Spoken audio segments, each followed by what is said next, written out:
Bonjour et bienvenue à tous dans Économie, le MAG. Au sommaire de cette émission, la Tunisie. Dimanche, les électeurs ont été appelés à voter pour choisir leur prochain président. Le premier scrutin depuis la révolution de Jasmin il y a 4 ans. Et même si la transition a été enclenchée, les défis restent nombreux et notamment sur le plan économique. Et puis en seconde partie d'émission, on s'intéressera au conflit qui oppose Israéliens et Palestiniens. Ces dernières semaines, les violences sont de plus en plus fréquentes, particulièrement à Jérusalem. Des tensions qui ne sont pas sans conséquences puisqu'elles font fuir les touristes. Résultat, hôteliers, commerçants et restaurateurs paient le prix fort. Voilà pour les titres, mais avant de les développer, je vous propose un petit tour d'horizon de l'actualité économique internationale et on commence avec un chiffre, 40 milliards de dollars, c'est ce que devrait perdre la Russie chaque année à cause des sanctions occidentales selon les estimations révélées ce lundi par le ministre des Finances, une somme qui s'ajoute aux pertes liées à la chute de 30% du cours du pétrole qui sont, elles, évaluées entre 90 et 100 milliards de dollars. Résultat, la croissance ne devrait pas dépasser 0,3% en 2014 et pourrait être nulle en 2015. Le réchauffement climatique serait un accélérateur de pauvreté. C'est la conclusion d'un rapport publié par la Banque mondiale. La sécheresse, les tempêtes ou encore les canicules, tous ces événements dits extrêmes vont devenir de plus en plus fréquents et détériorer les récoltes agricoles. Et au final, c'est la sécurité alimentaire de millions de personnes qui pourraient être menacées. 3 régions seraient particulièrement en danger: l'Amérique latine, l'Europe orientale et le Moyen-Orient. L'institution met donc en évidence l'urgence de la situation tout en rappelant qu'il ne faut pas agir au détriment de la croissance économique. Gaza pourrait stopper ses importations de fruits israéliens, une menace proférée par le ministre palestinien de l'Agriculture qui est dirigé par le Hamas si jamais l'État hébreu ne levait pas l'interdiction de transfert de légumes gazaouis vers la Cisjordanie et la Jordanie. 12 camions transportant 135 tonnes de marchandises pour une valeur de 120 000 € auraient effectivement été arrêtés au terminal de Kerem Shalom, le point de passage contrôlé par Israël. Pourtant, l'État hébreu avait récemment autorisé l'envoi ponctuel de certains produits gazaouis vers les territoires palestiniens. C'est sa première tournée dans l'Union européenne. Ce lundi, le président égyptien Abdel Fattah al-Sisi s'est envolé pour l'Italie. Il se rendra en France mardi. Le but de ce déplacement est de rassurer sur la situation de l'Égypte afin d'attirer les investisseurs étrangers pour multiplier les chances d'atteindre cet objectif. Samedi, c'est le Premier ministre qui a annoncé l'organisation d'une conférence internationale en mars 2015. Écoutez. La conférence pour soutenir et développer l'économie égyptienne se tiendra du 13 au 15 à Sharm el-Sheikh. Les dates conviennent à tout le monde, avec toutes les forces économiques et les institutions financières qui soutiennent l'Égypte.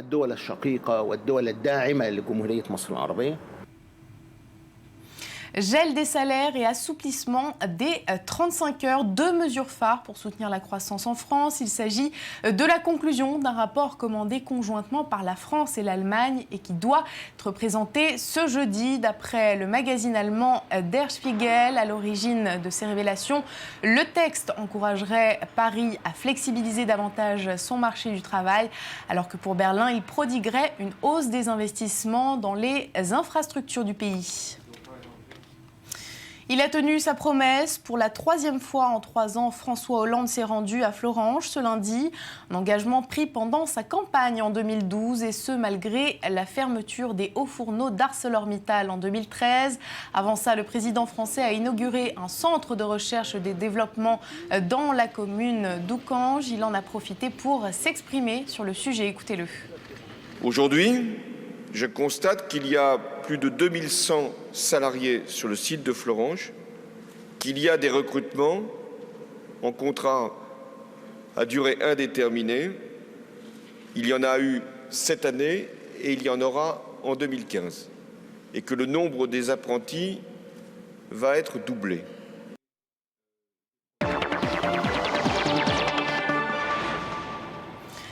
C'est sa première présidentielle depuis la révolution de Jasmin en 2011. Dimanche, les électeurs tunisiens se sont rendus aux urnes pour choisir celui qui dirigera leur pays pendant les 5 prochaines années. Les résultats du premier tour doivent être révélés d'ici le 26 novembre. D'après les premiers sondages, on se dirigerait vers un duel entre le président sortant Moncef Marzouki et le chef du parti anti-islamiste Nida Tounes, Beji Caïd Sepsi. Mais quel que soit le nom du grand vainqueur, de nombreux défis économiques l'attendent. La croissance s'essouffle, l'inflation n'est pas maîtrisée et surtout, le chômage ne faiblit pas. Il touche toujours plus de 15% de la population et n'épargne pas les diplômés. Reportage. Slim Chimi a une maîtrise en géographie, mais depuis 5 ans, il est serveur dans ce café de Tunis. Il ne trouve pas d'emploi qui convient à sa formation. Tu ne peux pas choisir ton travail dans ce pays. Moi, j'ai terminé mes études pour enseigner. Normalement, tu attends 1 an ou 2 pour travailler. Mais non, ici, quand tu as terminé tes études, c'est le travail qui te choisit. Il faut que tu vives.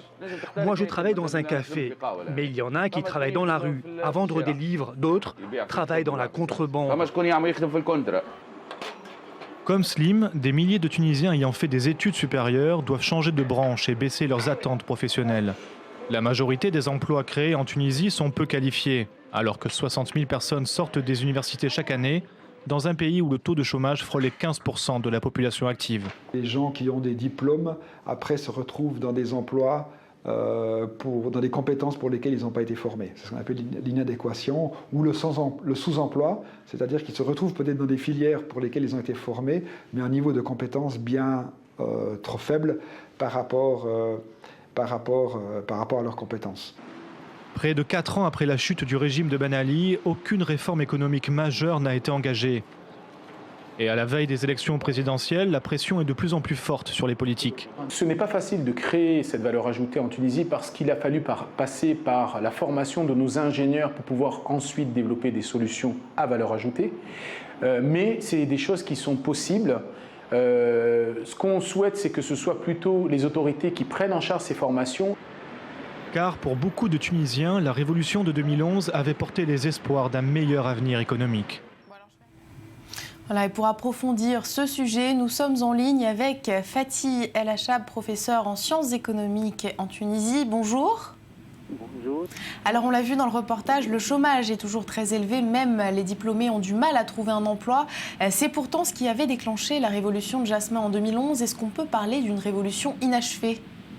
Oui, absolument. Le taux de chômage en Tunisie est de l'ordre de 15,6%. Il y a eu certes une baisse.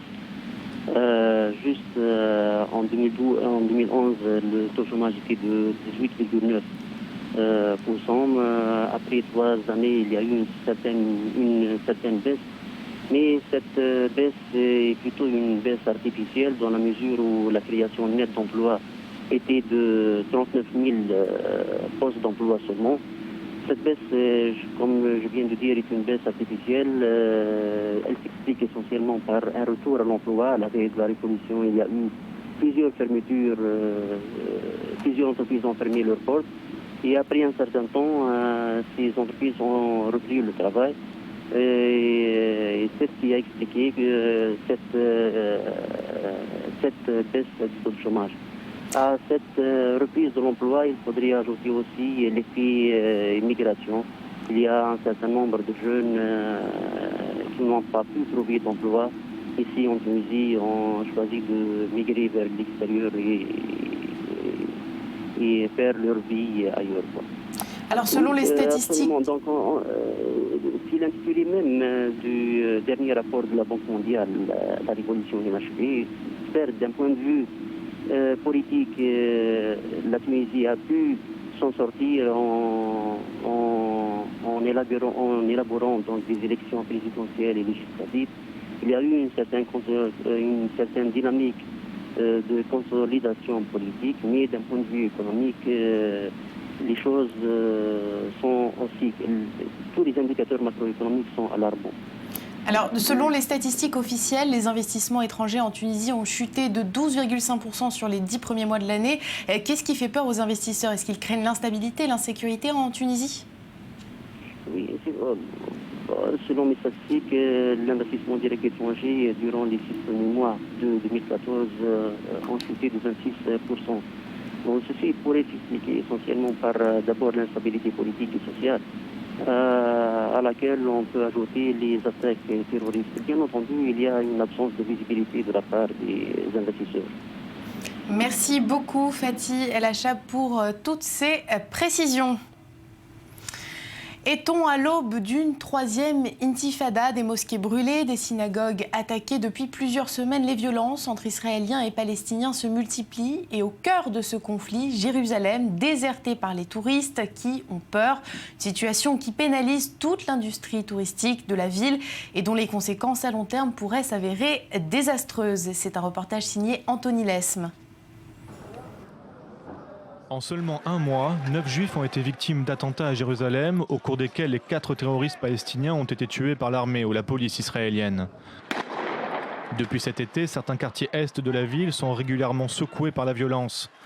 Conséquence de cette extrême tension, une chute de l'activité touristique. Côté israélien, l'association des hôtels de Jérusalem déplore une baisse de la fréquentation de 50% par rapport à l'année dernière. Certains hôtels de luxe, comme l'hôtel Astoria, arrivent encore à maintenir leur activité, mais une généralisation des violences pourrait s'avérer désastreuse. Il n'y a aucun doute que si les violences continuent, nous enregistrerons des annulations. J'espère que tout ça va se calmer un petit peu. De leur côté, les petits commerces israéliens font déjà grise mine. Eduardo a déjà connu des crises, il tenait déjà cette échoppe lors de la première et la deuxième intifada. Devant son magasin, rue Ben Yehuda, 11 jeunes avaient alors péri en 2001, tués par 2 kamikazes palestiniens. Cette année, il accuse déjà un recul de son chiffre d'affaires de 70% et a dû se séparer de la moitié de ses employés. Nous avons déjà subi un premier choc cet été pour la saison haute et ça n'a pas vraiment repris depuis. Les affaires sont vraiment très mauvaises. Dans le quartier arabe de la vieille ville, le chouk est déserté ou presque. Quelques groupes ici et là parcourent la Via Dolorosa, mais rien à voir avec l'affluence habituelle. Ce jeune touriste russe est tout de même venu. Il se sent en sécurité. Regardez autour de vous. Ici, il y a beaucoup de policiers, de militaires. Et où que vous soyez, vous pouvez voir des caméras à chaque coin de rue, sur les murs. Donc c'est très sûr. Pour ce vendeur de jus de fruits, les violences, mais aussi les forces de sécurité font peur aux touristes. Pour lui, la baisse de la fréquentation est supérieure à 50%. Parlons plutôt de 75%. Si vous restez dans le coin toute la journée, vous verrez qu'on passe notre temps à se regarder les uns les autres. Ce restaurateur doit payer à peu près 1 000 € de frais par mois. La journée précédente, il n'a réalisé aucun couvert et s'inquiète pour l'avenir. Je suis désolé, mais d'ici 2 ou 3 mois, je ne pourrai peut-être plus payer, je n'aurai plus d'argent. D'autres semblent plus exaspérés et lorsqu'on baisse la caméra, un commerçant palestinien n'hésite pas à justifier une 3e intifada.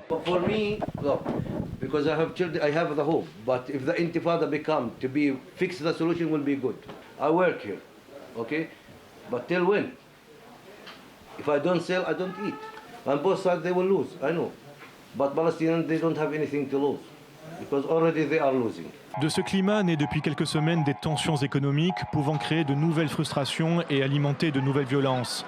Un cycle infernal pour un film catastrophe dont Jérusalem est pour l'heure l'acteur principal. Voilà, Jérusalem toujours au cœur de ces violences entre Israéliens et Palestiniens. Et pour en parler, nous sommes en ligne avec Dan Lévy qui est guide à Jérusalem. Bonjour Dan Lévy. Bonjour. Alors première question, est-ce que vous constatez une chute du nombre de touristes depuis quelques semaines ou alors est-ce que ça date plutôt d'avant du conflit entre Israël et le Hamas de cet été? Eh bien effectivement, les visites ont pris un coup depuis l'opération de bordure protectrice. On a eu vraiment un grand nombre d'annulations.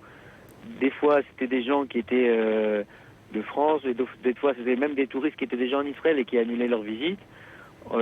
Mais après les fêtes, il y a eu quand même beaucoup de gens qui ont décidé de revenir suite à la fin de l'opération.